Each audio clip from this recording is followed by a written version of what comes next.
be I'm just... not asking any questions anymore. No, I'm just raising the question to the Thank chairman, you, Mr. Chair. You cannot do that. You cannot do that. You cannot do that. I noticed, Mr. Chair, when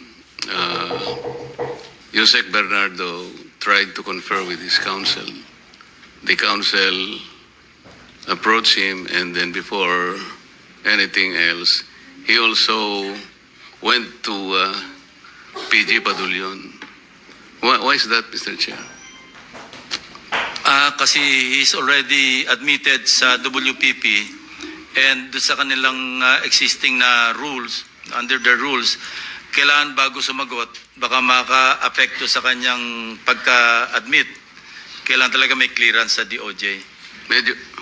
Thank you. Medyo magulo yun, Mr. Chair, kasi... Medyo magulo nga rin, pero yun ang kanilang... Bakit kinakailangan nyo siyang padalan dito pagkatapos marirestrict din pala? This is an open investigation. Sana walang ganon na kasi nangyari na sa amin yon when the former DOJ was here.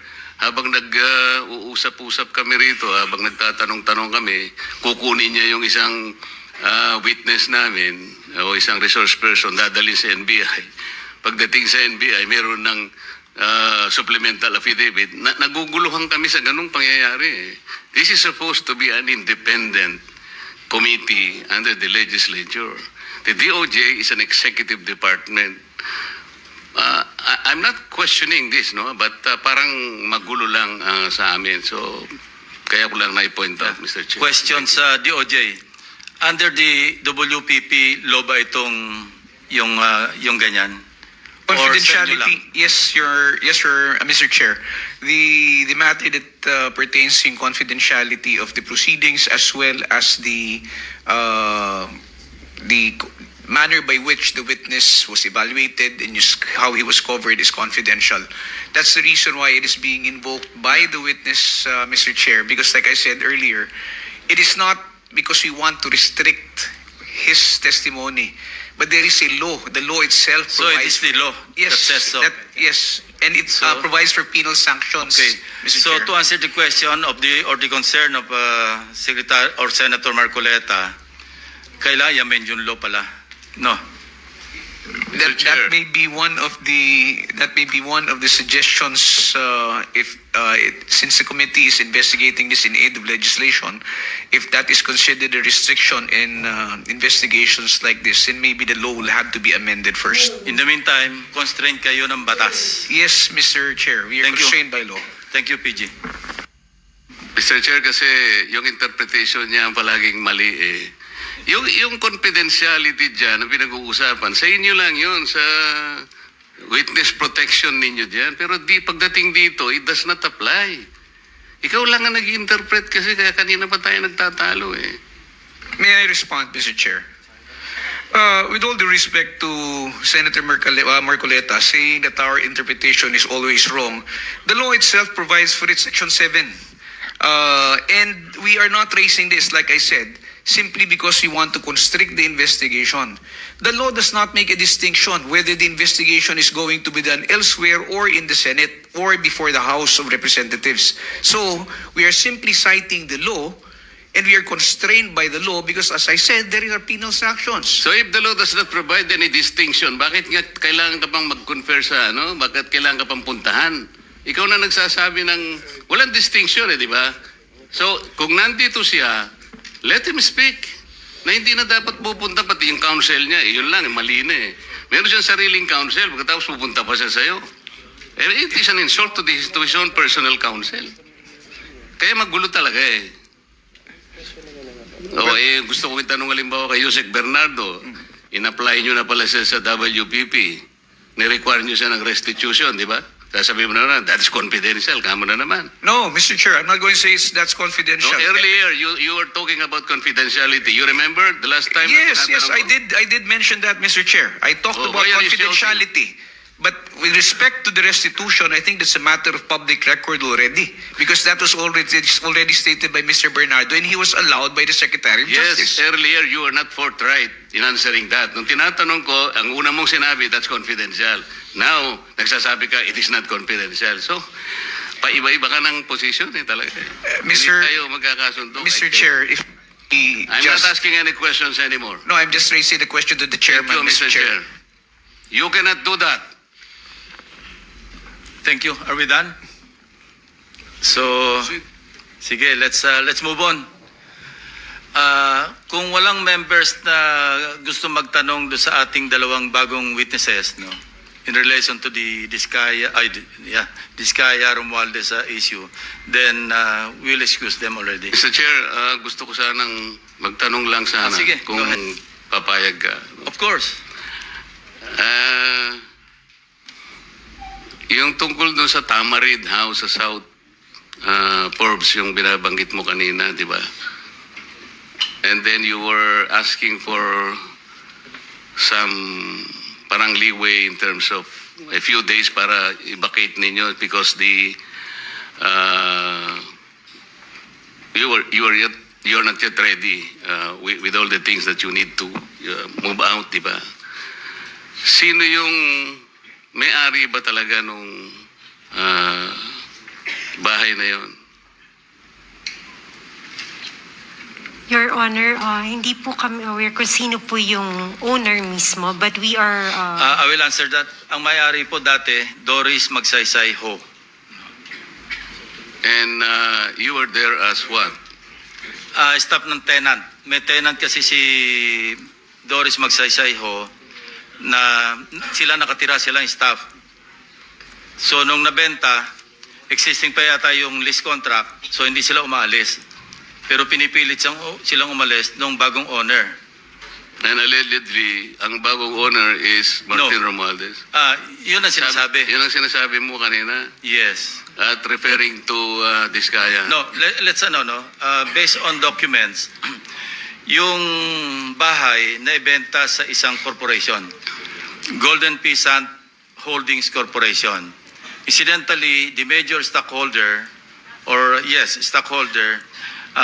also used to sit in the board of at least two corporations associated with the former speaker. Ito yung Benguet, no, Corporation. I think mining yata ito. Yung isa yung may joint venture sa ABS-CBN. Dito yung pangalan. Teka. Romualdez something. So, and another one, I think Mark Venture something, ano. At saka treasurer siya doon sa, yun nga, yung media company owned by Romualdez, kasi Romualdez Media something, na may joint venture sa ABS-CBN. So, yun ang association. So, no, we're not trying to implicate the former speaker, ano. Hindi tayo nagta-target dito. Dumating lang sa ating attention, but we cannot disregard because sabi ko nga, there were persistent reports na ang initial information nga sa pangalan ni Discaya na or kay Discaya na ibenta. So it appears now na hindi totoo kasi ang naging role lang allegedly ni Carla Discaya, yun nga, dumating siya doon February or January at sinasabihan sila, umalis na kayo dyan. So yun lang ang pinagtataka natin. So hindi naman ito enough to implicate or to implead the former speaker. But this is something that the OJ or the ombudsman or the ombudsman can follow through. No?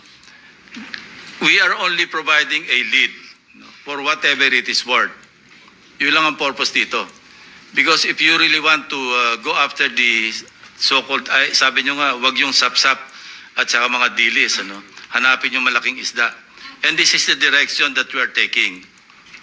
But I repeat, hindi ito enough, itong information is not enough to implicate, not even implicate the former speaker. This is just, we may just consider this as a lead, kasi merong connection. But of course, dininay naman ni Carla Discaya, so let's leave it at that. So with that, I would like to ask your permission to excuse the two ladies. Meron pa? Sige, okay. Thank you for the explanation, Mr. Chair. Dito sa code namin, sino si Pala, Marie? Romualdez Media Servicio Production Corporation. Oo. Sino yung sino yung Joy? So ikaw si May. May, napanood mo ba si Saldico nung siya ay nagpadala ng mga video na kung saan sinabi niya na nag-deliver siya ng 1B doon sa bahay diyan sa Tamarin Road in Forbes. Nasa rito nasa social media to. Lahat napanood to Hindi Napanood mo? ko po siya direkta na panood, pero nung sinabi po, nabanggit po sa amin regarding 30 Tamarind, we got curious. Oo. Naging curious ka. Pagkatapos, natatandaan mo ba na sinabi ni Saldico na si Speaker Martin ang nag-designate nung lugar na yon na pagdadalhan ng 1B? Nandun din sa ano yun. Hindi ko lang matandaan yung pagkakasabi, pero yung gist ganito niya sinabi.